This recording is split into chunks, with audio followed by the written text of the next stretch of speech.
إن الحمد لله نحمده ونستعينه ونستغفره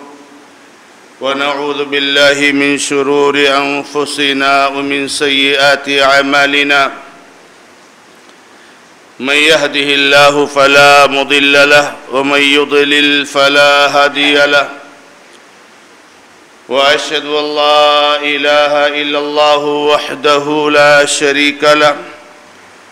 وأشهد أن محمدًا عبده ورسوله صلى الله تعالى عليه وآله وسلم. أعوذ بالله من الشيطان الرجيم. بسم الله الرحمن الرحيم. يا أيها الذين آمنوا اتقوا الله حق تقاته ولا تموتن إلا وأنتم مسلمون. يا أيها الناس اتقوا ربكم الذي خلقكم من نفس واحدة وخلق منها زوجها وبث منهما رجالا كثيرا ونساء واتقوا الله الذي تساءلون به والأرحام إن الله كان عليكم رقيبا. يا أيها الذين آمنوا اتقوا الله وقولوا قولا سديدا يصلح لكم أعمالكم ويغفر لكم ذنوبكم ومن يطع الله ورسوله فقد فاز فوزا عظيما. أما بعد فإن خير الحديث كتاب الله وخير الهدي هدي محمد صلى الله تعالى عليه وآله وسلم وشر الأمور محدثاتها وكل محدثة بدعة وكل بدعة ضلالة وكل ضلالة في النار. أعوذ بالله من الشيطان الرجيم. بسم الله الرحمن الرحيم. وَلَقَدْ خَلَقْنَا الْإِنسَانَ وَنَعْلَمُ مَا تُوَسْوِسُ بِهِ نَفْسُهُ وَنَحْنُ أَقْرَبُ إِلَيْهِ مِنْ حَبْلِ الْوَرِيدِ إِذْ يَتَلَقَّى الْمُتَلَقِّيَانِ عَنِ الْيَمِينِ وَعَنِ الشِّمَالِ قَعِيدٌ مَا يَلْفِظُ مِنْ قَوْلٍ إِلَّا لَدَيْهِ رَقِيبٌ عَتِيدٌ. وقال الله سبحانه وتعالى في موضع آخر: وَالْفَجْرِ وَلَيَالٍ عَشْرٍ والشفع والوتر. وقال النبي صلى الله تعالى عليه وآله وسلم فيما رواه الإمام البخاري في صحيحه: ما من أيام العمل الصالح فيهن أحب إلى الله تعالى من هذه الأيام العشر. قيل: ولا الجهاد يا رسول الله؟ قال: ولا الجهاد في سبيل الله إلا رجل خرج بنفسه وماله فلم يرجع من ذلك بشيء. وقال صلى الله تعالى عليه وآله وسلم: أفضل أيام الدنيا أيام العشر. محترم اور معزز دینی اور ملی بھائیوں، بزرگوں، نوجوان دوستوں اور میری معزز اور موقر ماں اور بہنوں، اللہ رب العزت کی ان نعمتوں میں سے جو اللہ رب العزت نے اپنے بندوں پر فرمایا ہے، ایک عظیم نعمت یہ ہے کہ ایک تو اللہ تعالیٰ نے ہمیں اور آپ کو عام موقع فراہم کیا ہے کہ ہم اللہ رب العزت کا سال میں ہمیشہ، ہر وقت، ہر دن، ہر مہینے اللہ رب العزت کا تقرب حاصل کرنے کے لیے اعمال صالحہ انجام دیں. لیکن اس کے ساتھ ساتھ میرے بھائیوں، اللہ رب العزت نے کچھ ایسے موسم اور کچھ ایسے مواقع اور کچھ ایسے مہینے اور کچھ ایسے حالات اور کچھ ایسے دن ہمیں فراہم کیے ہیں کہ جن میں ہم کم نیکیاں کر کے، کم محنتیں کر کے، کم وقت لگا کر کے بہت زیادہ نیکیاں اور ثواب کما سکتے ہیں. یہ اللہ رب العزت کا بہت بڑا کرم اور احسان ہے کہ آپ کم محنت کریں، کم وقت لگائیں، مگر آپ کو ثواب بہت زیادہ ملے. انہی میں سے میرے بھائیوں یہ مبارک مہینہ جس میں ہم اور آپ آج ہی داخل ہوئے ہیں، یعنی یہ ذی الحجہ کے مہینے کا پہلا عشرہ، جس کو عشرہ ذی الحجہ کے نام سے جانا جاتا ہے۔ ہمیں اور آپ کو معلوم ہے کہ ذی القعدہ کی 29 تاریخ جو کل تھی، اللہ رب العزت کے فضل و کرم سے ذی الحجہ کا چاند نظر آیا، جیسا کہ رؤیت ہلال کمیٹیوں نے اعلان فرمایا ہے، اور اس طرح سے ہم ذی الحجہ کے مہینے میں داخل ہو گئے، یعنی انشاءاللہ تبارک و تعالی عید الاضحیٰ کی نماز اور عید قربہ کا جو دن ہوگا وہ 10 جولائی یعنی اتوار کا دن ہوگا، آنے والے اتوار کے بعد والا اتوار، اور جو سنیچر کا دن ہوگا میرے بھائیوں یہ 9 ذی الحجہ جو عرفہ کا دن ہے یہ دن ہوگا۔ ہمیں اور آپ کو چاہیے کہ یہ عشرہ ذی الحجہ جس میں اللہ رب العزت نے ہمیں اور آپ کو صحت و تندرستی کے ساتھ پہنچایا ہے، کتنے ہمارے بھائی ہیں جو اس دنیا میں موجود تھے مگر آج وہ اس دنیا میں نہیں ہیں، کتنے ہمارے بھائی ہیں جو صحت مند تندرست نوجوان جوان تھے مگر آج وہ بیماری اور پریشانیوں کا سامنا کر رہے ہیں۔ اللہ تبارک و تعالیٰ نے آپ کو صحت و عافیت کے ساتھ، آپ کو تندرستی کے ساتھ یہ زندگی عطا فرمائی ہے، لہذا ہمیں اور آپ کو اس کی قدر کرنی چاہیے۔ یہ عشرہ ذی الحجہ جس کے بارے میں اللہ رب العزت نے قرآن کریم میں قسم کھائی ہے، والفجر ولیال عشر، قسم ہے فجر کی اور قسم ہے 10 راتوں کی۔ مفسر قرآن بحر الامہ حبر الامہ ترجمان القرآن عبداللہ بن عباس رضی اللہ تعالیٰ عنہما اور دیگر صحابہ و تابعین اس نے لیال عشر کی جو تفسیر کی ہے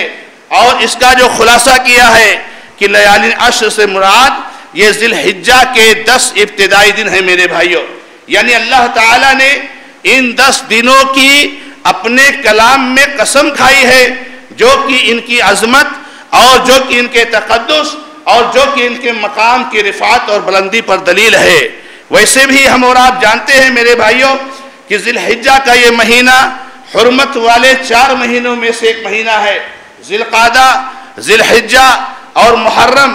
اور ایک مہینہ رجب کا، یہ 4 مہینے ہیں جن کے بارے میں اللہ تعالیٰ نے قرآن میں صراحت فرمائی ہے کہ ان عدت الشہور عند اللہ 12 شہرا فی کتاب اللہ، اللہ رب العزت کے یہاں مہینوں کی تعداد 12 ہے، منہا 4 حرم، ان میں سے 4 مہینے حرمت والے ہیں، تو حرمت والے 4 مہینوں میں سے ایک مہینہ یہ ذی الحجہ کا بھی ہے۔ ان مہینوں میں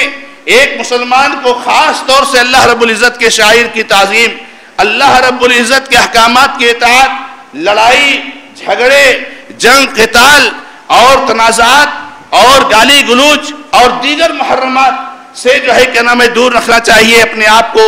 تاکہ ان مہینوں کی حرمت پامال نہ ہو میرے بھائیوں۔ تو ذی الحجہ کا مہینہ ایک حرمت والا مہینہ ہونے کے ساتھ ساتھ اس کا جو پہلا عشرہ ہے یہ عشرہ ذی الحجہ،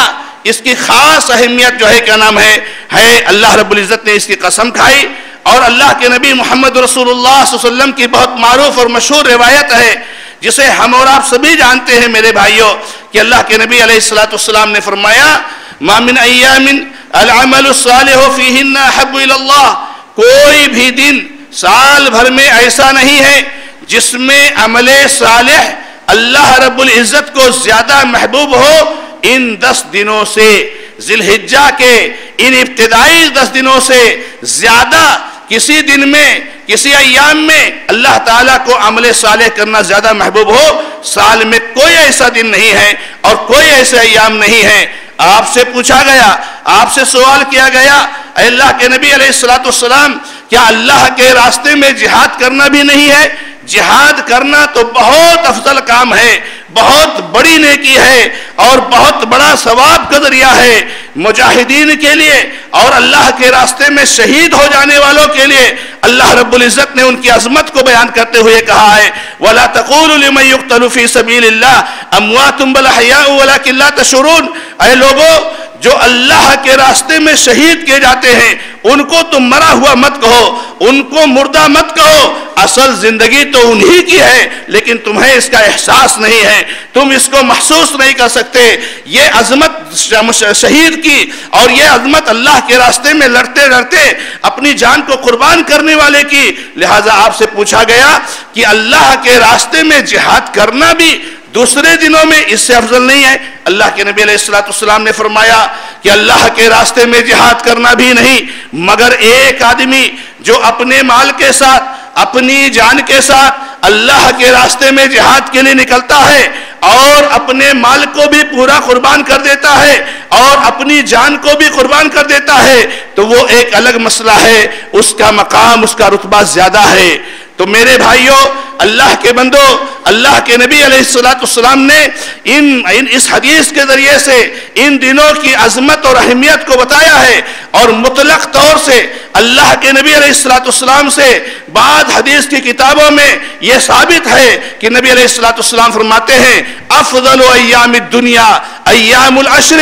دنیا کے سب سے افضل ایام، سال کے سب سے بہتر ایام یہ ایام العشر ہے، عشر ذی الحجہ کے دن ہے میرے بھائیوں۔ لہٰذا اللہ رب العزت کا ہم اور آپ جتنا شکر ادا کریں کہ رب العزت نے ہمیں اور آپ کو اس لائق بنایا کہ ہم اس عشرہ میں داخل ہوئے ہیں، ہماری اور آپ کی ذمہ داری بنتی ہے میرے بھائیوں، اللہ کے بندو، کہ پہلی بات تو یہ ہے کہ ہم اس عشرے میں، ہم ان دنوں میں سب سے زیادہ اہتمام، سب سے زیادہ توجہ اللہ رب العزت کے فرائض اور واجبات کی ادائیگی کی طرف دینی چاہیے۔ اگر اس میں ہمیں کچھ کوتاہی ہوتی ہے، تاخیر ہوتی ہے، کوئی غفلت ہوتی ہے، کوئی سستی ہوتی ہے تو ہمیں اس تعلق سے بیدار ہو جانا چاہیے۔ مثلا ہم فرض نمازوں میں پیچھے رہتے ہیں، ہم آگے رہنے کی کوشش کریں۔ ہم فرض نمازوں میں سستی کر جاتے ہیں اور وقت بے وقت اور تاخیر ہو جاتی ہے، ہم میرے بھائیوں بیدار ہو جائیں، جاگ جائیں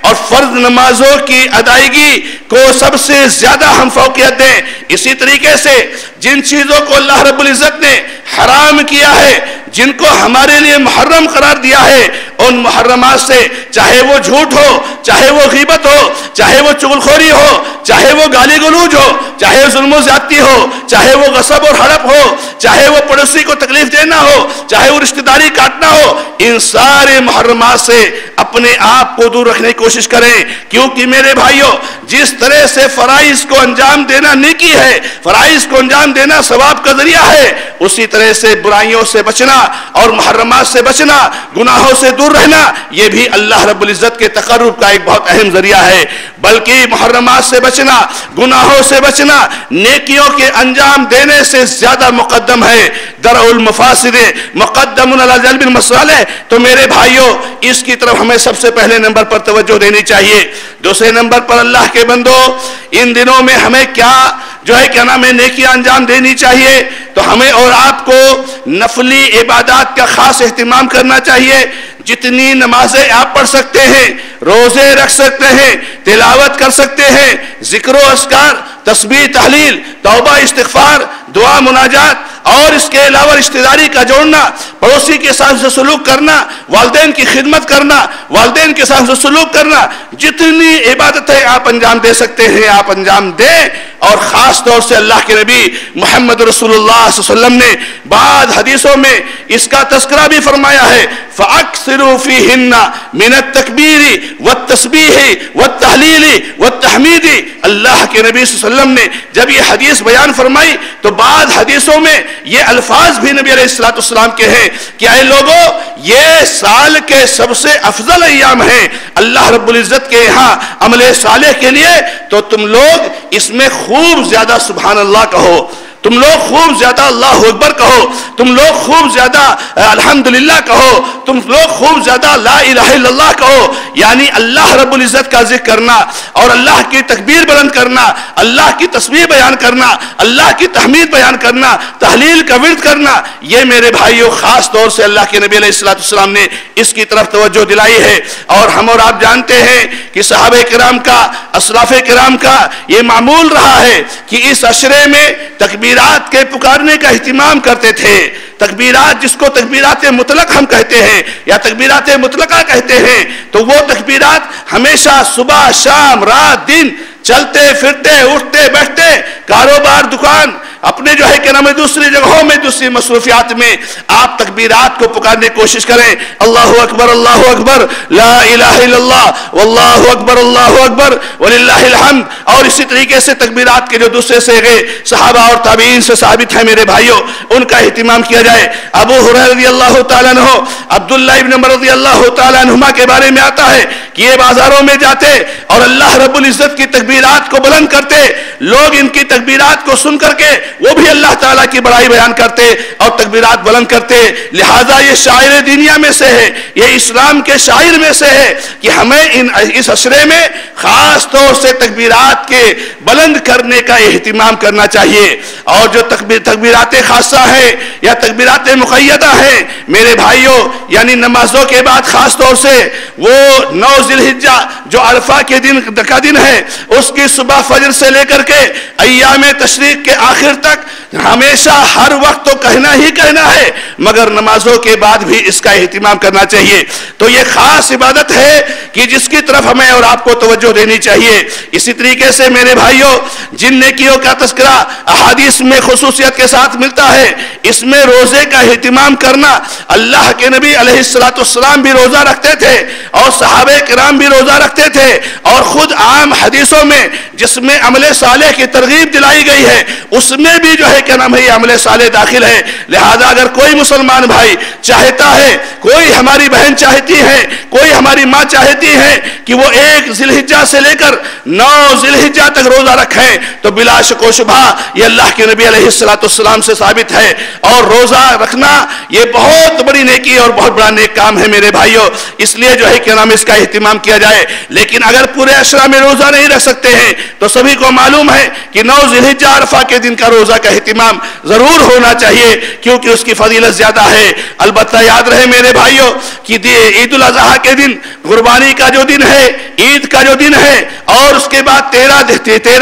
12 13 یہ ایام تشریق ہے، یہ جو ہے کہ نام ہے روزہ رکھنے کے لیے ممنوع ہے. عید کے دن، عید الفطر کے دن، عید الاضحیٰ کے دن اور ایام تشریق کے 3 دن، ان 5 دنوں میں سال میں ایسے ہیں کہ روزہ رکھنا ممنوع ہے. اس کے علاوہ میرے بھائیوں ان دنوں میں تلاوت کلام پاک زیادہ سے زیادہ کرنے کا اہتمام کریں. علم کو سیکھیں، توحید کو سیکھیں، دینی کتابوں کا مطالعہ کریں، ذکر و اذکار کریں. یہ ساری باتیں، اس کے علاوہ صدقہ اور خیرات کریں، غریبوں کی مدد کریں، محتاجوں کی ضرورت کو پوری کریں. ان ساری چیزوں کو جو ہے انجام دینے کی کوشش کریں. لیکن سب سے بڑی بات یہ ہے میرے بھائیوں کہ اللہ رب العزت نے جن دنوں کو حرمت والا بنایا ہے، جن دنوں کو تقدس والا بنایا ہے، جن دنوں کا عظمت والا بنایا ہے، ان کی عظمت کو، ان کے تقدس کو، ان کی حرمت کو ہم محسوس کریں اور دل سے اس کو قبول کریں، اور ہمارے اعضاء اور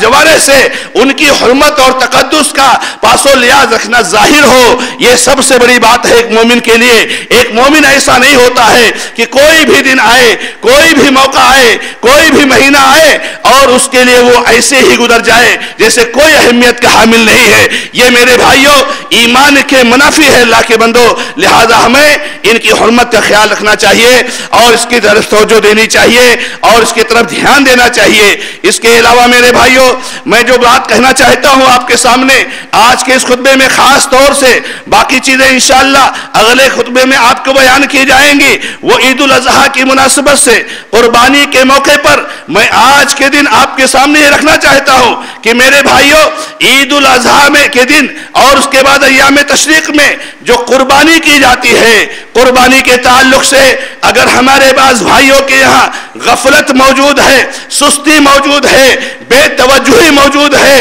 اور یہ سوچ کر کے کہ یہ تو سنت ہے چاہے تو کرو چاہے نہ کرو، میرے بھائیوں ہم اس علمی مسئلے میں نہیں جانا چاہتے کہ راجح قول کیا ہے، واجب ہے، فرض ہے، سنت موقدہ ہے، مباح ہے. لیکن میں آپ کو یہ بتانا چاہتا ہوں کہ اللہ کے نبی محمد رسول اللہ صلی اللہ علیہ وسلم نے کس طریقے سے ہمیں تاکید کی ہے کہ ہم قربانی کا اہتمام کریں. اللہ کے نبی علیہ السلام فرماتے ہیں من من وجد ساعتن فلم یضحی فلا یقربن مصلانا، جس کے پاس طاقت ہو، جس کے پاس حیثیت ہو، اس کے باوجود بھی وہ قربانی نہ کرے، اسے حق نہیں ہے کہ وہ ہمارے عیدگاہ کے قریب آئے۔ یہ اللہ کے نبی صلی اللہ علیہ وسلم کی ڈانٹ ہے، یہ اللہ کے نبی صلی اللہ علیہ وسلم کی پھٹکار ہے کہ ایسے لوگوں کو جن کو اللہ نے طاقت دی ہے قربانی کا اہتمام کرنا چاہیے۔ اللہ کے نبی محمد رسول اللہ صلی اللہ علیہ وسلم قربانی کا اہتمام کرتے تھے، صحابہ کرام کرتے تھے، قربانی کے جانوروں کو لاتے تھے، پالتے تھے، ان کی خدمت کرتے تھے، جیسا کہ صحابہ کرام کہتے ہیں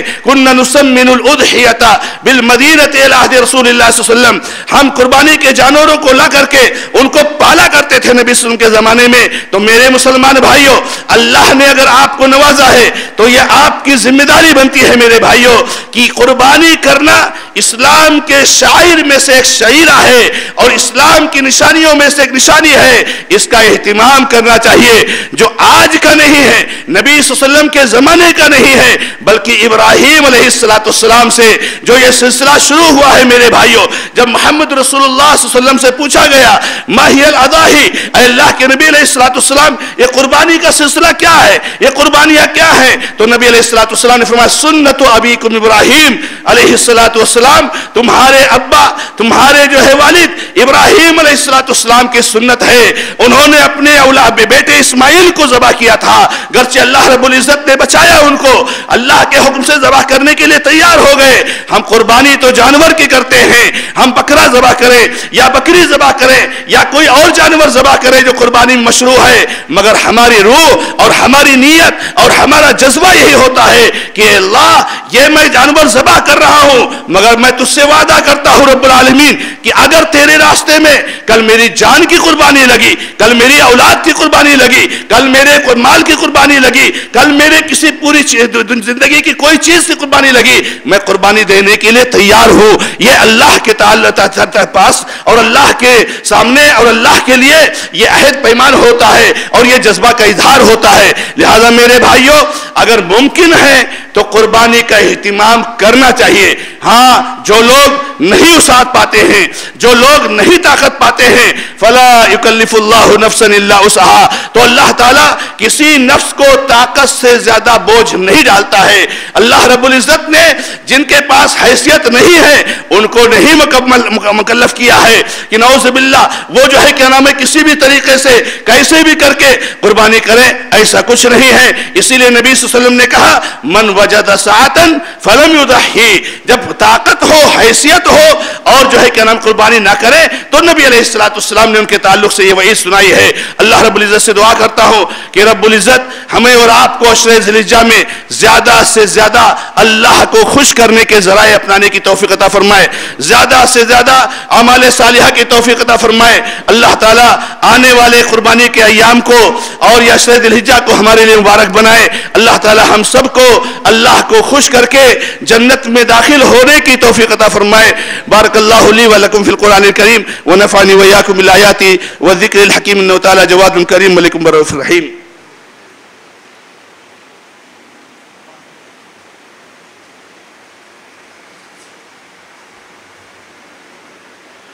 الحمد لله رب العالمين وأشهد أن لا إله إلا الله وحده لا شريك له وأشهد أن محمدا عبده ورسوله صلى الله تعالى عليه وآله وسلم فقد قال النبي صلى الله تعالى عليه وآله وسلم إذا دخل العشر وأراد أحدكم أن يضحي فلا يأخذن من أشعاره ولا أظفاره شيئا۔ محترم اور معزز دینی اور ملی بھائیوں، بزرگوں، نوجوان دوستوں، ماں اور بہنوں، ایک چیز کی طرف آپ کی توجہ کو مبذول کرانا ضروری ہے۔ ہم اور آپ ذی الحجہ کے مہینے میں داخل ہو چکے ہیں اور اس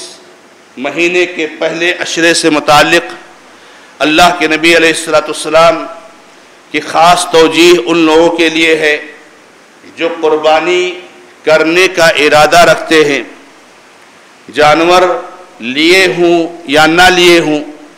ابھی پیسے کا انتظام ہوا ہو یا نہ ہوا ہو، اگر آپ کی نیت آپ کا ارادہ قربانی کرنے کا ہے تو اللہ کے نبی محمد رسول اللہ صلی اللہ علیہ وسلم فرماتے ہیں کہ اپنے بال اور ناخن وغیرہ کو نہ کاٹیں۔ ہم اس علمی نقطے میں نہیں جانا چاہتے ہیں کہ یہ نہی تحریمی ہے یا تنزیہی ہے، مکروہ تحریمی ہے یا مکروہ تنزیہی ہے، لیکن میں آپ کو یہ ضرور کہتا ہوں کہ اللہ کے نبی صلی اللہ علیہ وسلم نے تاکید کے الفاظ کے ساتھ ہمیں منع کیا ہے کہ بالکل آپ بال اور ناخن وغیرہ نہ کاٹیں۔ لہذا عشرہ ذی الحجہ داخل ہو چکا ہے، اس لیے جن لوگوں کو قربانیاں کرنی ہے انہیں جو ہے کیا نام ہے اپنے بال اور ناخن وغیرہ قطعی طور سے کاٹنا نہیں چاہیے۔ دوسری بات میں کہنا چاہوں گا میرے نوجوان دوستو، خاص طور سے میں آپ سے مخاطب ہوں، اللہ کے بندو، اس سے پہلے بھی خطبوں میں آپ کے سامنے بات آ چکی ہے کہ دیکھو غیر مسلموں کی طرف سے تکلیف دہ چیزوں کا آنا اور حالات کا آنا یہ میرے بھائیوں آج کوئی نئی بات نہیں ہے۔ اللہ کے نبی صلی اللہ علیہ وسلم کی شان میں گستاخی کا معاملہ ہو یا کوئی اور معاملہ ہو، یہ کوئی نیا نہیں ہے۔ ہم سے اور آپ سے ہر مسئلے میں مطلوب یہی ہے کہ جو بھی حالات آ رہے ہیں ان حالات میں آپ کو اللہ اور اس کے رسول صلی اللہ علیہ وسلم کی رہنمائی پر عمل کرنا ہے۔ ہم کو کسی دشمن کو مار لینا ہے، ہم کو کوئی جنگ جیت لینا ہے، ہم کو کوئی ملک فتح کر لینا ہے، یہ ہماری ذمہ داری نہیں ہے میرے بھائیوں۔ ہماری ذمہ داری یہ ہے کہ حالات جو آئے ان حالات میں نبی صلی اللہ علیہ وسلم کیا رہنمائی فرماتے ہیں ہم اس پر عمل کریں۔ میرے نوجوان دوستو، آج ملک میں ایک جو بہت بڑا حادثہ ہوا، کسی جو ہے نبی صلی اللہ علیہ وسلم کی شان میں گستاخی کرنے والوں کو دو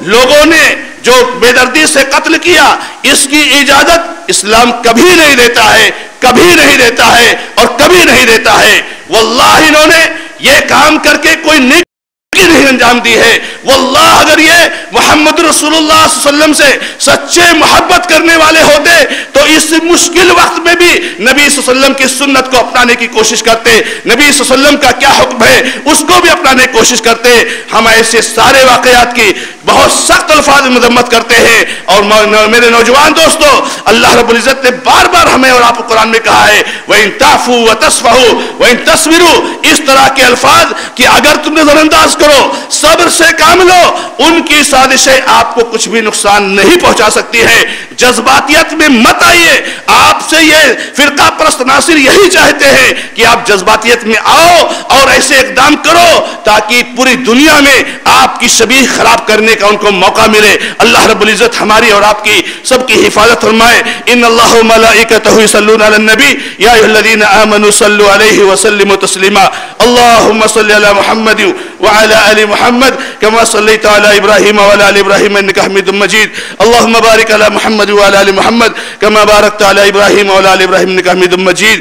ربنا ظلمنا أنفسنا وإن لم تغفر لنا وترحمنا لنكونن من الخاسرين. ربنا آتنا في الدنيا حسنة وفي الآخرة حسنة وقنا عذاب النار. ربنا ظلمنا أنفسنا وإن لم تغفر لنا وترحمنا لنكونن من الخاسرين. ربنا لا تزغ قلوبنا بعد إذ هديتنا وهب لنا من لدنك رحمة إنك أنت الوهاب. اللهم اغفر لنا وللمؤمنين والمؤمنات والمسلمين والمسلمات. اللهم ألف بين قلوبهم وأصلح ذات بينهم وانصرهم على عدوك وعدوهم يا رب العالمين. اللهم احفظ شبابنا، اللهم احفظ شبابنا، اللهم احفظ نساءنا، اللهم احفظ صبياننا، اللهم احفظ مساجدنا، اللهم احفظ أعراضنا، اللهم احفظ بيوتنا يا قوي يا عزيز. اللهم عليك بأعدائك وأعداء الدين. اللهم إنا نجعلك في نحورهم ونعوذ بك من شرورهم. اللهم إنهم قد طغوا وبغوا وأفسدوا في الأرض بعد إصلاحها فعليك بهم